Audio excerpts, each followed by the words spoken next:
पुण्यातली यंदाची विसर्जन मिरवणूक 30 तास चालली आणि याच मिरवणुकीत सगळ्यात जास्त चर्चा झाली ती म्हणजे आवाजाच्या पातळीची।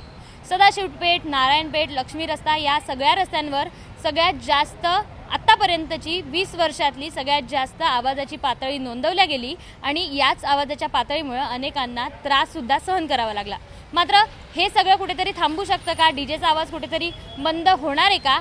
यावर आत्ता आपण बोलायला नको। मात्र ही पातळी नेमकी कशी मोजली जाते, यावरून लोकांना कोणता त्रास होऊ शकतो, हे सगळं सांगण्यासाठी आपल्यासोबत COEPचे अप्लाइड सायन्स अँड ह्युमॅनिटीज विभागाचे विभाग प्रमुख शिंदीकर सर आहेत।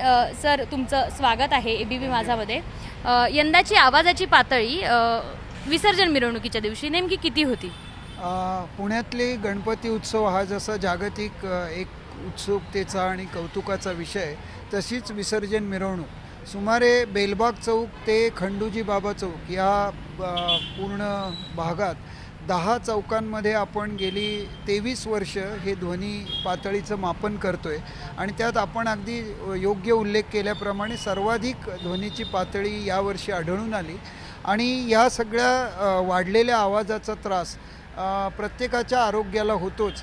शिवाय जे 24 तासाच्या वर ह्या सगळ्या नियोजनात गुंतलेले कर्मचारी आहेत, महापालिकेचे असतील, आरोग्य कर्मचारी, पोलीस कार्यकर्ते, या सगळ्यांना होणारा मानसिक आणि शारीरिक त्रास हा या दृष्टीने फार महत्त्वाचा आहे आणि त्यांच्याकडे बघण्याची आणि त्याप्रती असलेली संवेदनशीलता कुठेतरी कमी होते असं वाटतं।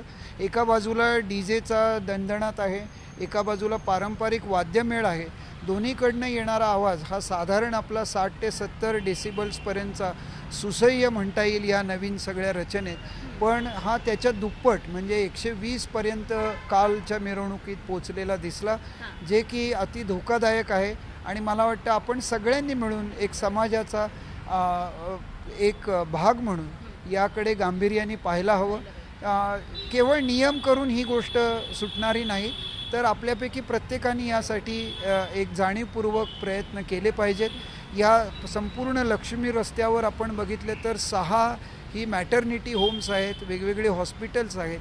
तिथल्या रुग्णांना याचा किती त्रास होत असेल याचं सगळ्यांनी गांभीर्याने विचार करणं आवश्यक आहे असं मला वाटतं। तुम्ही मागील 20 वर्षांपासून हा सगळा अहवाल सगळ्यांपुढे मांडत आहात, नॉईज पोल्युशनवर काम करत आहात। हे नॉईज कसं आवाजाची पातळी कशी मोजली जाते, तुमची टीम कशी काम करते नक्की? आवाजाची पातळी मोजण्यासाठी एक छोटंसं यंत्र असतं ज्याला साऊंड लेवल मीटर असं म्हणतात आणि डिजिटल माध्यमातून आपल्याला त्या क्षणीच्या त्या भागातला आवाजाची पातळी नोंदवता येते आणि अशा या 10 चौकात आम्ही सगळ्या विद्यार्थ्यांच्या मदतीनं यावर्षी सुमारे 15 विद्यार्थी आमच्या सगळ्या संचात होते आणि दर 4 तासांनी प्रत्येक चौकात जाऊन त्यांनी हे मोजमाप घेतलं आणि त्याचं सरासरी आज आपल्यासमोर सगळ्या दैनिकांच्या माध्यमातून मांडण्याचा प्रयत्न केलेला आहे। गेली अनेक वर्ष आम्ही हे करतोय, हे कुणाच्या विरोधात किंवा निषेध नोंदवायचा म्हणून नाही, तर एक शास्त्रीय प्रकाराने एक अभ्यास आणि प्रत्येक चौक ह्या 24 तासात किती आवाज सहन करतो हे सांगण्याचा एक प्रामाणिक प्रयत्न याद्वारे आम्ही करतो। हे जरी असलं तरी आपल्या रोजच्या याची आवाजाची पातळी नेमकी किती असते रोज? साधारण शांतता क्षेत्र वगळली तर बाकी सगळं निवासी किंवा व्यापारी क्षेत्रात साधारण 60 ते 70 डेसिबल्सपर्यंत आपला आवाज नेहमीचा पोचतो सरासरीने दिवसाभरातला।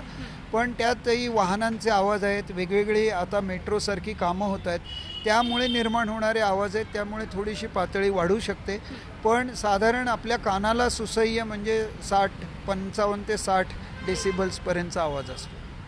हे सगळं जर अहवाल पाहिला तर 2001 पासून तर 2023 पर्यंतच्या अहवालात 2007 मध्ये, त्याच्या आधी 2008 मध्ये वगैरे ही पातळी वाढताना दिसली।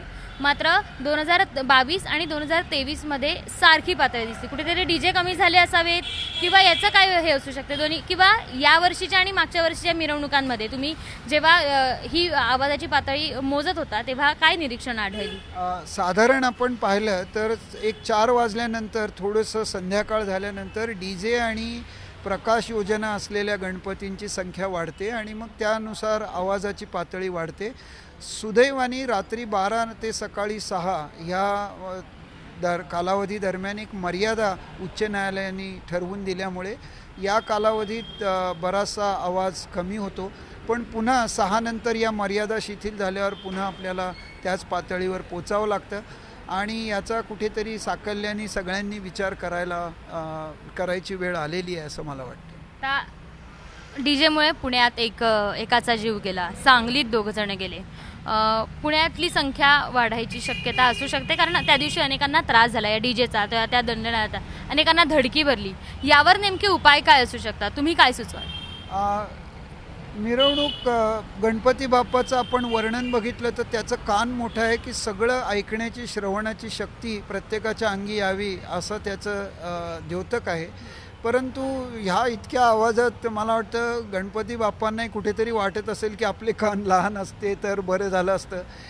पण मला वाटतं की आपल्या मंडळाची प्रतिष्ठा ही केवळ आवाजाने न वाढवता काही विधायक कार्यक्रमांनी, काही चांगल्या गोष्टी करून निश्चित वाढवता येईल. आणि असे बरेच प्रयत्न अन्य राज्यांमध्ये, अन्य ठिकाणी झालेले दिसतात. बऱ्याच ठिकाणी गणपतींची संख्या मर्यादित ठेवणं किंवा ही विसर्जनाची एकूण कालावधी कमीत कमी ठेवणं आणि विशेषतः लहान मुलं ते ज्येष्ठ नागरिक यांना यापासून शक्यतोवर दूर ठेवणं, ह्या काही छोट्या छोट्या गोष्टी आपण आवर्जून निश्चित करू शकतो असं मला वाटतं. हे झालं, आपण दुसऱ्यांनी काय करावं. मात्र माझ्यासारखी आम्ही जर मिरवणुकीत गेलं तर आम्ही कुठली काळजी घेतली पाहिजे स्वतःची? एक वैयक्तिक काळजी म्हणजे आपण सहभागी कमीत कमी, कारण आज दूरचित्रवाणीच्या माध्यमातून अतिशय चांगलं दर्शन आपल्याला घर बसल्या जर होऊ शकत असेल तर कमीत कमी लोकांनी तिथे जावं. आपल्याला जाणं आवश्यकच असेल तर आपल्या कानांची काळजी आपण घ्यावी. पण जरी ही बाह्य रूपाने काळजी घेतली तरी ह्या आवाजामुळे होणारी कंपनं, निर्माण होणारी कंपनं, त्यामुळे वाढणारा रक्तदाब किंवा मानसिक चिडचिड या गोष्टींपासून आपण काही किती प्रयत्न केले तरी दूर जाणं कठीण आहे असं मला वाटतं. धन्यवाद सर. म्हणजे येत्या काळात आपण सगळ्यांनी काळजी घेतली पाहिजे, गणपती मंडळांनी सुद्धा काळजी घेतली पाहिजे. डीजेचा दंडनाद कुठेतरी थांबू शकतो किंवा त्या दंडनावर काहीतरी उपाय आपण सुचवू शकतो. मात्र आत्ता सध्या गरज आहे आपण त्यात कशा पद्धतीनं मिरवणुकीत सहभागी होतो आणि आपण स्वतःची काळजी कशा पद्धतीने घेतो. कॅमेरामन राजेश बिडकरसह शिवानी पांढरे, एबीपी माझा, पुणे. एबीपी माझा, उघडा डोळे बघा नीट.